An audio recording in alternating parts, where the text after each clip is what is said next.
Durante el siglo XVIII, las damas de Versalles y París competían por lucir los vestidos y los complementos más sofisticados, y la reina de la moda no era otra que María Antonieta, la última reina de Francia, a la que la Revolución mandó a la guillotina tras un cúmulo de rumores gravísimos que la llevaron a comparecer a un juicio falto de pruebas y donde solo se buscaba hacer público un escarnio fundado en la alta traición al pueblo francés.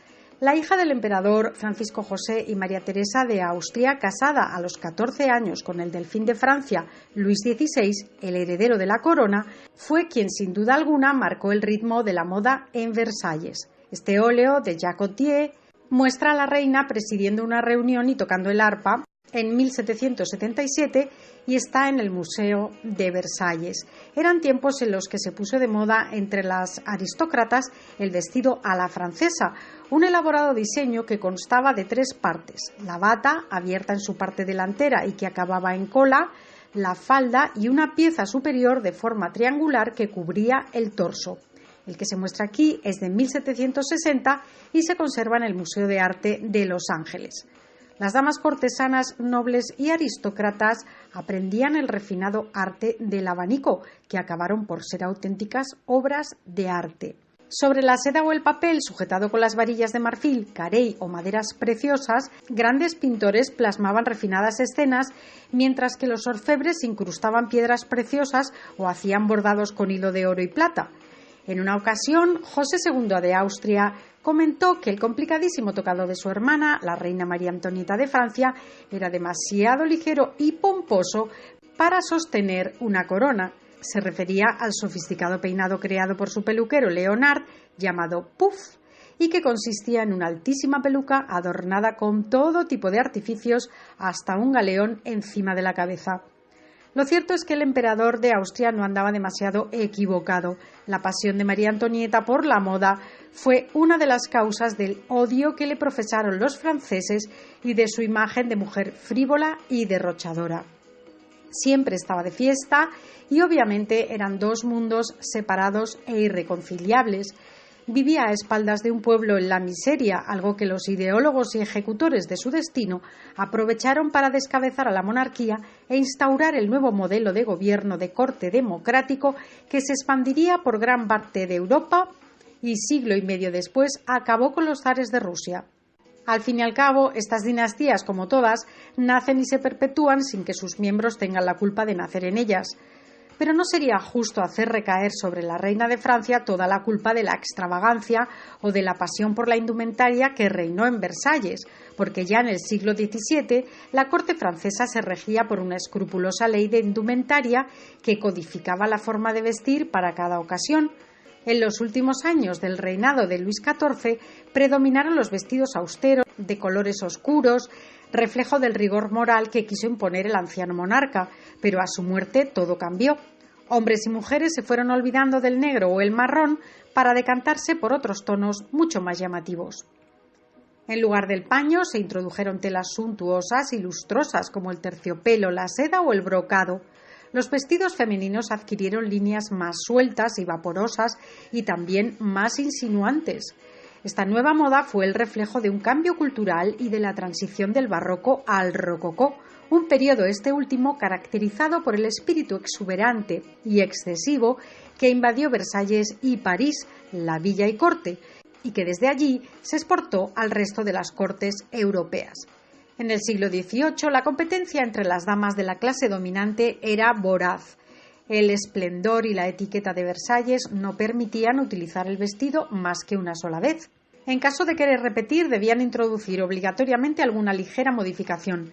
El gusto por los trajes femeninos espectaculares hizo que las faldas fueran excepcionalmente amplias, sostenidas con un gran armazón interior llamado el guardainfante, signo distintivo de la moda española del XVII, diseñado en un principio para ocultar los embarazos y que renació en la primera mitad del siglo XVIII en una modalidad francesa llamada panier, término que en francés significa cesta, en referencia a la forma de cesta invertida que tomaba la falda. El panier, llamado en castellano el tontillo, podía alcanzar dimensiones considerables, hasta 5 metros de diámetro, algo que impedía que dos damas pudiesen pasar a la vez por una puerta o pudieran sentarse juntas en un carruaje, por ejemplo. A diferencia del guardainfante español del siglo XVII, el panier francés desplazaba el volumen de la falda a las caderas, con lo que resaltaba la silueta de la mujer. A esto también contribuía el uso del corsé, que elevaba el busto, ajustaba el talle y estrechaba la cintura. Iba atado con cintas a la espalda, por lo que una dama de la nobleza precisaba de la ayuda de una sirvienta para vestirse. En cuanto a la ropa interior, las damas solían llevar una larga camisola de tela ligera hasta las rodillas, así como enaguas que iban desde la cintura a los tobillos. La variante más conocida de este tipo de moda cortesana fue el llamado vestido a la francesa, que triunfó en Francia en la década de los 40 de la mano de Madame de Pompadour, la favorita de Luis XV. Se caracterizaba por una falda menos exagerada que vestidos anteriores, lo que permitía una mayor movilidad. Madame de Pompadour también puso de moda el uso de volantes y lazos, y gustaba de realzar el cuello con un terciopelo adornado con una flor o una joya. Los trajes, tanto de damas como de caballeros, solían adornarse con encajes, preferentemente de chantilly o de Bruselas, por ser más dóciles y frágiles de trabajar. Las medias eran de seda o de algodón, se sujetaban con ligas de encaje o seda bordada. En torno a la década de 1760 llegó el vestido a la polonesa, como se conocía en España, llamado así porque se puso de moda durante la guerra de Francia contra Polonia. Era de cuerpo ceñido y se caracterizaba por la falda abullonada por detrás gracias a que podía fruncirse mediante un cordón. Más corto que el vestido a la francesa, dejaba a la vista una enagua y los tobillos, lo que lo hacía más práctico para caminar. Otro vestido que se puso de moda en Francia fue la robe à l'anglaise, el vestido a la inglesa, ejemplo del creciente gusto por todo el inglés entre las clases altas francesas. Este vestido incluía elementos inspirados en la moda masculina, como la chaqueta corta, con amplias solapas y manga larga, tomada del redingote, una prenda a medio camino entre la capa y el abrigo. En la apariencia de una dama, tan importantes como el vestido en sí, eran los accesorios. En cualquier ceremonia oficial, las damas debían cubrirse las manos y brazos con guantes si iban sin mangas. Solo en verano se les permitía utilizar mitones, un tipo de guantes que dejaba al descubierto la mitad de los dedos. Los caballeros, sin embargo, solo empleaban los guantes cuando salían de viaje. Pero si algún accesorio era importante para cualquier dama, era el abanico. Las costumbres licenciosas de Versalles se encubrían con el arte del disimulo y el abanico permitió desarrollar un lenguaje gestual que servía para comunicarse a la hora de la seducción. Por otra parte, hay que señalar que el abanico no era un accesorio exclusivamente femenino, ya que los caballeros solían utilizar modelos más sobrios, especialmente en las grandes ceremonias. No fue frivolidad todo lo que rodeó a la pasión por la apariencia en Francia a partir del siglo XVII. Por el contrario, al albur de la moda nació una importante industria textil en Francia, heredera de las políticas proteccionistas de Colbert, el célebre ministro de Luis XIV. Las llamadas manufacturas reales dieron lugar a una pujante industria de la seda en Lyon. Mientras los avances técnicos y los progresos en el ámbito de los tintes favorecieron la iniciativa privada y la creación de numerosas fábricas de medias, sombreros y lencería. Los emprendedores y trabajadores supieron plantar entonces la semilla que hizo de Francia y más precisamente de París la capital de la moda europea a lo largo de los siglos XIX y XX. Posiblemente ya en el XXI haya dejado de serlo y la moda sea completamente global como todo. Entre los profesionales de la moda francesa del siglo XVIII destacan Rose Bertin, pionera de la alta costura francesa, que abrió su propia tienda de modas en París en 1777 y rápidamente se convirtió en la modista preferida de la aristocracia y de la reina, que le abrió un taller propio en Versalles, donde Rose, nombrada ministra de la moda, creó novedosos modelos para la reina, como el llamado Grand Habit de Coeur. Su cercanía a la soberana le dio renombre internacional y sus vestidos se exportaron a las cortes de Londres, Venecia, Viena y Lisboa, entre otras.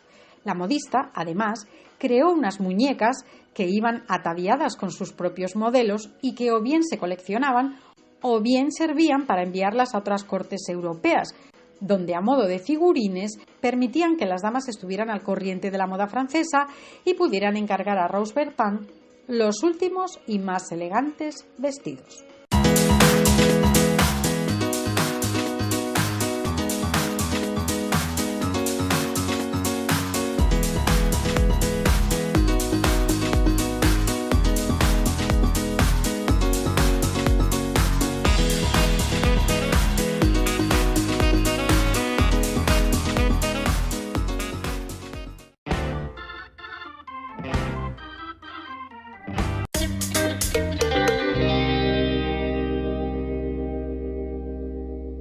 En una ocasión, José II de Austria comentó que el complicadísimo tocado de su hermana, la reina María Antonieta de Francia, era demasiado ligero y pomposo para sostener una corona. Se refería al sofisticado peinado creado por su peluquero Leonard, llamado puff, y que consistía en una altísima peluca adornada con todo tipo de artificios hasta un galeón encima de la cabeza.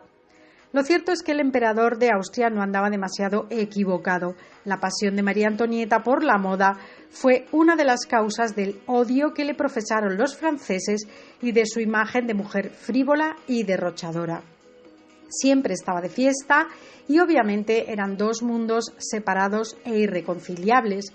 Vivía a espaldas de un pueblo en la miseria, algo que los ideólogos y ejecutores de su destino aprovecharon para descabezar a la monarquía e instaurar el nuevo modelo de gobierno de corte democrático que se expandiría por gran parte de Europa y siglo y medio después acabó con los zares de Rusia.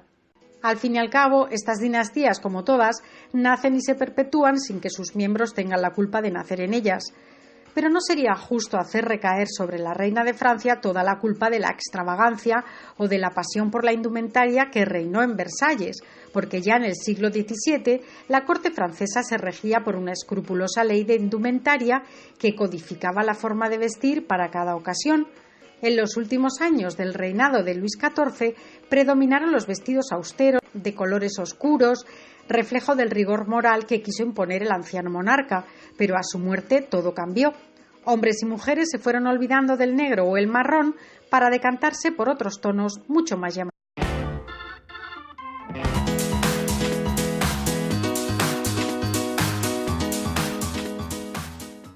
Durante el siglo XVIII, las damas de Versalles y París competían por lucir los vestidos y los complementos más sofisticados, y la reina de la moda no era otra que María Antonieta, la última reina de Francia a la que la Revolución mandó a la guillotina tras un cúmulo de rumores gravísimos que la llevaron a comparecer a un juicio falto de pruebas y donde solo se buscaba hacer público un escarnio fundado en la alta traición al pueblo francés. La hija del emperador Francisco José y María Teresa de Austria, casada a los 14 años con el delfín de Francia, Luis XVI, el heredero de la corona, fue quien sin duda alguna marcó el ritmo de la moda en Versalles. Este óleo de Jacques Gautier muestra a la reina presidiendo una reunión y tocando el arpa en 1777 y está en el Museo de Versalles. Eran tiempos en los que se puso de moda entre las aristócratas el vestido a la francesa, un elaborado diseño que constaba de 3 partes: la bata, abierta en su parte delantera y que acababa en cola, la falda y una pieza superior de forma triangular que cubría el torso. El que se muestra aquí es de 1760 y se conserva en el Museo de Arte de Los Ángeles. Las damas cortesanas, nobles y aristócratas aprendían el refinado arte del abanico, que acabaron por ser auténticas obras de arte. Sobre la seda o el papel, sujetado con las varillas de marfil, carey o maderas preciosas, grandes pintores plasmaban refinadas escenas, mientras que los orfebres incrustaban piedras preciosas o hacían bordados con hilo de oro y plata. En lugar del paño se introdujeron telas suntuosas y lustrosas como el terciopelo, la seda o el brocado. Los vestidos femeninos adquirieron líneas más sueltas y vaporosas y también más insinuantes. Esta nueva moda fue el reflejo de un cambio cultural y de la transición del barroco al rococó, un periodo este último caracterizado por el espíritu exuberante y excesivo que invadió Versalles y París, la villa y corte, y que desde allí se exportó al resto de las cortes europeas. En el siglo XVIII, la competencia entre las damas de la clase dominante era voraz. El esplendor y la etiqueta de Versalles no permitían utilizar el vestido más que una sola vez. En caso de querer repetir, debían introducir obligatoriamente alguna ligera modificación. El gusto por los trajes femeninos espectaculares hizo que las faldas fueran excepcionalmente amplias, sostenidas con un gran armazón interior llamado el guardainfante, signo distintivo de la moda española del XVII, diseñado en un principio para ocultar los embarazos y que renació en la primera mitad del siglo XVIII en una modalidad francesa llamada panier, término que en francés significa cesta, en referencia a la forma de cesta invertida que tomaba la falda. El panier, llamado en castellano el tontillo, podía alcanzar dimensiones considerables, hasta 5 metros de diámetro, algo que impedía que dos damas pudiesen pasar a la vez por una puerta o pudieran sentarse juntas en un carruaje, por ejemplo. A diferencia del guardainfante español del siglo XVII, el panier francés desplazaba el volumen de la falda a las caderas, con lo que resaltaba la silueta de la mujer. A esto también contribuía el uso del corsé, que con amplia solapas y manga larga, tomada del redingote, una prenda a medio camino entre la capa y el abrigo.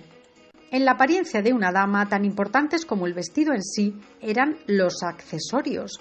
En cualquier ceremonia oficial, las damas debían cubrirse las manos y brazos con guantes si iban sin mangas. Solo en verano se les permitía utilizar mitones, un tipo de guantes que dejaba al descubierto la mitad de los dedos.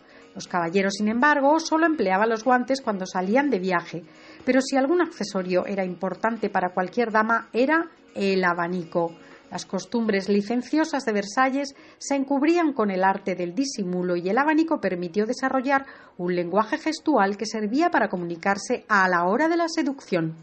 Por otra parte, hay que señalar que el abanico no era un accesorio exclusivamente femenino, ya que los caballeros solían utilizar modelos más sobrios, especialmente en las grandes ceremonias. No fue frivolidad todo lo que rodeó a la pasión por la apariencia en Francia a partir del siglo XVII. Por el contrario, al albur de la moda nació una importante industria textil en Francia, heredera de las políticas proteccionistas de Colbert, el célebre ministro de Luis XIV. Las llamadas manufacturas reales dieron lugar a una pujante industria de la seda en Lyon. Mientras los avances técnicos y los progresos en el ámbito de los tintes favorecieron la iniciativa privada y la creación de numerosas fábricas de medias, sombreros y lencería.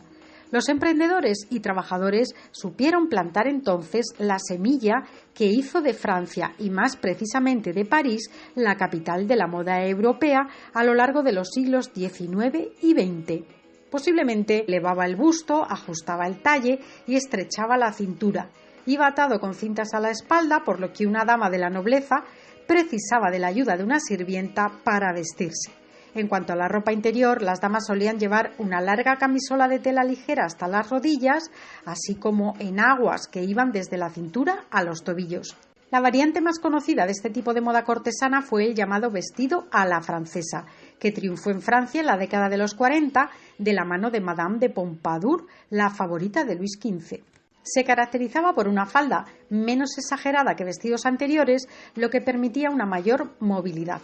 Madame de Pompadour también puso de moda el uso de volantes y lazos y gustaba de realzar el cuello con un terciopelo adornado con una flor o una joya.